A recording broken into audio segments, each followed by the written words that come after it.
Good morning. Right now it is 10:07. It's 10:07. I have Dr. Patel here in studio. He's the chief of staff at Mainland Medical Center, an interventional cardiologist. And we're going to be talking about everything that this gentleman has going on. So I'm going to let you introduce yourself right after we flip it right onto the FM right now. If you're on Facebook or listening this on Apple Podcasts or Spotify or YouTube, wherever you're watching it, thank you for taking the time. Here we go. Good morning. This is KHEA Radio, 99.5 FM. This is Kickstart. I'm Gardy. I have a guest in studio. I'm going to let him introduce himself and then share who he is with. Good morning. Hi, Gardy. Thank you for having me here this morning. Mm-hmm. My name is Dipsu Patel. I'm a cardiologist, interventional cardiologist, and the chief of staff at one of our local hospitals, Mainland Medical Center. It was called Mainland Medical Center. Now it's HCA Houston Healthcare Mainland. And really happy to be here talking about heart health. As many of you are aware, February is Heart Month, and also we celebrate the activities that make our hearts healthier, especially women's heart disease, and excited to talk to everyone about that. All right. So first question I have right off the bat, what is interventional? What does that mean? Okay, sure. For this? So cardiologists are doctors that take care of the heart, Mm-hmm. and interventional cardiologists are cardiologists that put stents in people's bodies. So when an artery gets clogged up and it causes lack of blood flow to the tissue, we go in there and we put a stent in to open it up. And what does the stent do? So it literally opens it? So if you imagine your body has a lot of different organs, and each of those organs is fed by a pipe. Every organ needs blood, and those pipes deliver that blood to that organ. Those pipes to begin to develop plaques the moment you're born, and those plaques accumulate to the point where they somehow stop the flow of blood. So when that happens, that end organ gets hurt. So if it's the heart, that's a heart attack. If it's the brain, that's a stroke. If it's a digit, you get gangrene. So every body, every organ needs that blood flow. Okay. So where are you from, and at what point in your life did you decide I'm going to be a doctor, and Right. was it always I'm going to be a cardiologist? I wanted to be a lawyer, but my parents said, no, you go to med school. So Seriously? Yeah, seriously. No, I really enjoy medicine. I grew up in Dallas, went to school here in Houston at Rice, went to med school in Galveston, did my residency in D.C. at George Washington, did all my cardiology training in the medical center at Baylor, at St. Luke's, Texas Heart. And I finished my training, and my first job was here in Texas City, and I've been here since 2010 and loved it. We've seen our program grow and have really enjoyed working with the community, have had a million different community activities, and just love being here. Yeah. So you came to Texas City in 2010. Yes, sir. And they have gone through some changes since then, like even in name and probably other stuff too, I'm sure. Yeah. So we've grown a lot in terms of the hospital and the things we can provide. Mainland is a chest pain accredited hospital. It does what we call primary PCI, meaning we do stents for people having heart attacks. We do the full gamut of cardiac care here, and we're really excited about our program. Very active. Yeah. So whenever you came in to at 2010, what was your position there? Because now you're chief of staff. It sounds like you're running the show. I don't know what that means. I don't know about You have to that. explain to me. I don't What know does about that that. I fake it well. No, I am chief of staff means you help the doctors manage the side of medicine that's not taking care of patients, the administrative stuff. Okay. Yeah, so it sounds more important than it actually is. It reminds me of like presidential stuff. No, not at all. Chief of not staff, at all. I like not it. at all. It's a lot of meetings and paperwork. It's nothing like that. It's less patient care and more admin work. Yeah. Okay. So- I got you. Well, that's fun. It Because is. when I you- enjoy it. Yeah. At what point? How long have you been the chief of staff? My tenure started January, so I just started this year a month ago. So I was I forget what it's called, but chief of staff elect for the past year, and Cool. then now I'll sit on this position for the next 2. All right. Okay. That's awesome. So if somebody's not familiar where your location is, Yeah. where are you at? So we've got offices in Webster, and we've got an office at Mainland Medical Center in Texas City at the medical office building adjacent to the hospital. And we're open 5 days a week, ready to help out however we can. So, yeah, we've been there I think my partner's been there for about 15 to 20 years, and I've been there for about 10. Okay. Whenever people start talking about February, the one of the things that comes up is Heart Month. Like there's Jump Rope for Heart. Yeah. I had the American Heart Association in studio. Yeah. My friend Dr. Chapa, we talk about heart health every once and again. Yeah, it's super important. Yeah. So what are some things that people can do? Like, are there any tips? Oh, absolutely. So I think that the most important thing is prevention. Awareness and prevention, actually. So first of all, becoming aware in programs like what you're doing here today. And the second part is to prevent disease so that you don't ever need an interventional cardiologist because you never got the blockage in the first place. So people ask me, how do I prevent heart disease? And it's actually, you learned it in kindergarten. It's everything you learned about growing up. Fruits and vegetables, less red meat, more chicken and fish, diet, exercise daily, 30 minutes of aerobic activity 5 days a week. All of these recommendations everyone knows since they were children. Yeah. What do you generally see? Like whenever people come in, is it all over the board? Like is it I hate to say like a stereotype of person. It's like, hey, they're older or younger or a little bit overweight, less active. So heart disease, the number one risk factor for heart disease is age. So 70% of Americans will die of heart disease. So it's not a question of if you're going to get it, but a matter of time if you live long enough to get it. So everyone will eventually have heart disease. What we want to do is to prevent it at early ages. And so those healthy habits and then avoiding the risk factors. So the risk factors are going to be, you know about all of them. Like you mentioned, inactivity, sedentary lifestyle, obesity, overweight, smoking, high blood pressure, diabetes, high cholesterol. These are all risk factors that all of us have the ability to somewhat control. And that's what we want to focus on. Healthy habits, avoiding risk factors. And that's the best way to treat it before. Yep. Yeah. So prevention, that's the big deal right there. Okay. So how much exercise should somebody be getting? Just like anything? Yeah. So the American Heart Association, American College of Cardiology, they have guidelines on all of this. So it's not something that we're kind of like, maybe you should get a little bit. Yeah. We have definite numbers. 30 minutes, 5 days a week, aerobic activity. I want your heart rate up for 30 continuous minutes. I wonder how much the average person is getting, because 30 minutes, 5 days a week, It's 30 minutes doesn't sound like, that is a lot. It's kind of a lot. Hard. It's not impossible. Sure. Yeah. And patients are like, I don't get it. How do I get time to do this? Yeah. And I always tell them, you know what? If you open your door and walk really fast for 15 minutes and then go home, you're good. Yes. And that's something. That's it. Yeah, I had a friend post something on social media, and it was like some boxing training, and it was a video. And I said, dude, how long have you been training? And he was like, well, as of 58 minutes ago, 58 minutes. So I was like, dude, that's awesome. That's more than most people will ever do. You know? It's the inertia. It's the inability to actually start. Once you get going, you're fine. Okay. So you mentioned you're from Dallas, right? Yeah, I grew up in Plano. Okay. So you're from Plano, and then you went to school in Rice. Why Rice? I know Rice is an amazing school. Yeah. But, what brought you, I guess, to Rice or drew you to that? Well, it's funny. Like, I originally wanted to go to Chicago, and then I got into Chicago, and I just heard, I had a change of heart. Mm-hmm. At that point, I was like, where am I going to go? And Rice had accepted me, so I said, I'm going to go here. Yeah. But I was originally bound for Chicago. Being in med school I'm sure there's a lot going on, right? Yeah. Did you ever have a chance to, I guess, even like get any of the school spirit, like, hey, they're playing U of H, or I'm going to at least pay attention you're one? So Rice was undergrad. So we're very active at Rice still. My wife and I both went to Rice. We met there, and we still live there with our 2 children near Rice. And we're still active with the school, love the school, the sports, all of it. Yeah. What does your wife do? She's an attorney. Okay, she's an attorney. Mm-hmm. So she's living out your dream. She lived out my dream. So, like, okay, you mentioned that earlier, like, hey, I kind of wanted to be an attorney. So at what age was that? Like in like high school? All through high school, I was in debate and wanted to do, I did speech and debate, extemporaneous speaking, all that stuff.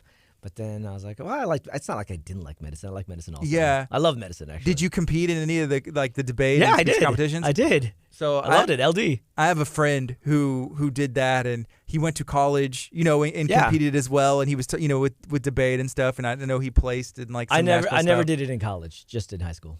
Middle school, high school. You didn't have time. Yeah. I don't know about that, but yeah. All right. So right now it is 10:16. This is KHEARadio.com, 99.5 FM. I'm Gardy. I'm talking to Dr. Patel. He is with Mainland Medical, the Mainland Medical Center, which is Houston HCA Healthcare Mainland or something. You got it perfect. That's it perfect. Okay, cool. So besides what else is offered there? Because I know there's some other stuff besides cardiology. Well, we have a very active ortho program. Dr. Siller does a lot of joints. We have very active general surgeons. I mean, it's a fully functioning hospital that has everything that hospitals do.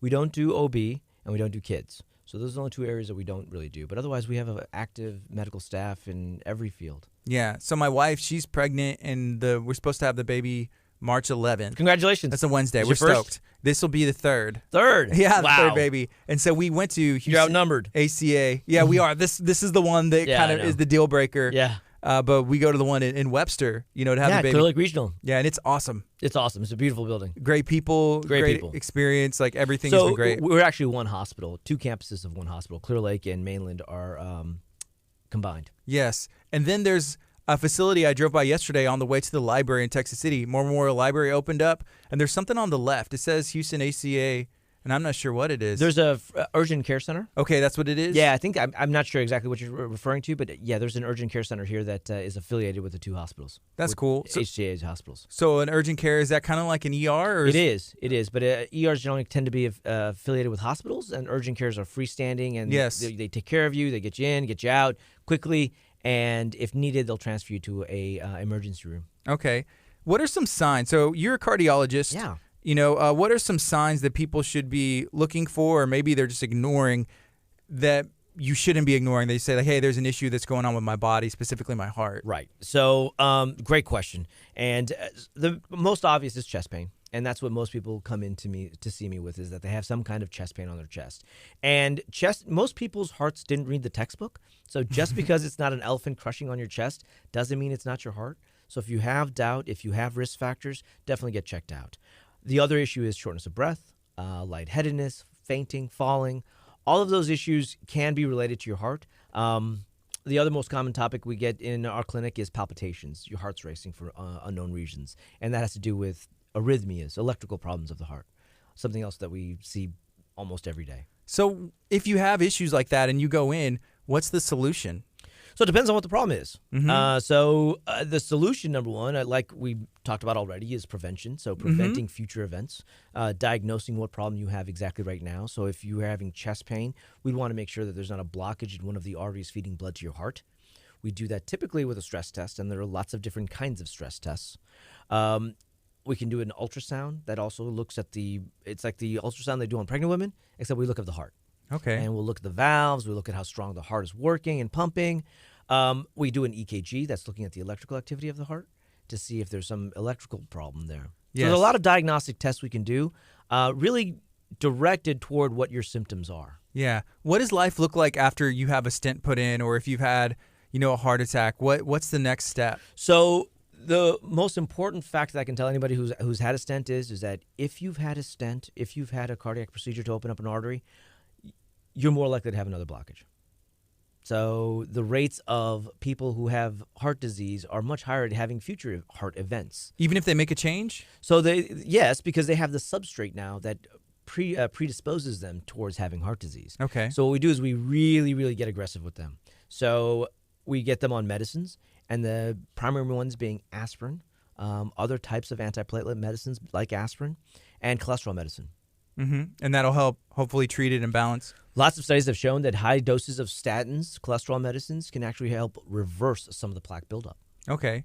How about diet? I watched a lot of documentaries. Yeah. I know there's a lot of stuff out there. And there's, with studies, there's new stuff put out, new documentaries put out all the time. And I was watching this one with like a vegan diet. Sure. And one of the things you talk about with prevention, it was pretty much like, hey, eat less of this, eat more of these things. Right. And it was showing that a lot of that stuff could hopefully get reversed, or at least be treated through like a vegan lifestyle or diet. So it's unlikely that it will reverse plaque buildup. Mm-hmm. That's really hard to do. But it can definitely prevent it. And I'm all for plant-based diets, plant-based protein diets. The American Heart Association, American College of Cardiology, most cardiologists recommend heart-healthy diets. And those are really defined by Mediterranean or DASH diets. Okay. It's not to say that the other diets don't help. They do. It's not and we have to be very specific in what we're talking about. Some people view diets as just weight loss. Right. But I don't care about your gene size. I care about your genes. And I want you to be healthy in not just size, but inside also. Right. So it's not just weight loss. So, for example, the keto diet. It's very good at weight loss. It has not been shown to be dangerous, but it's really hard to maintain. So more than 18 months, almost no one stays on it. Mm-hmm. So I want a diet that's going to change you for the rest of your life, not one that's we're going to do for the next year. Yeah. I'm worried about 2030, not 2020. Right.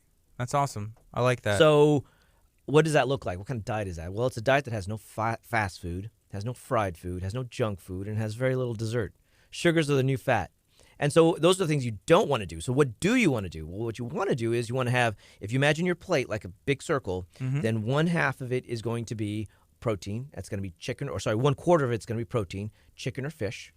The other quarter is going to be multigrain, and then half fruits and vegetables. Okay. What about you? Is that where you try and live? I know it's hard, especially it's hard. with your schedule, I'm sure. Yeah, I mean, that's what I recommend to everybody, and that's what I tried to do as well. Do you have any kids? I do, 2 of them.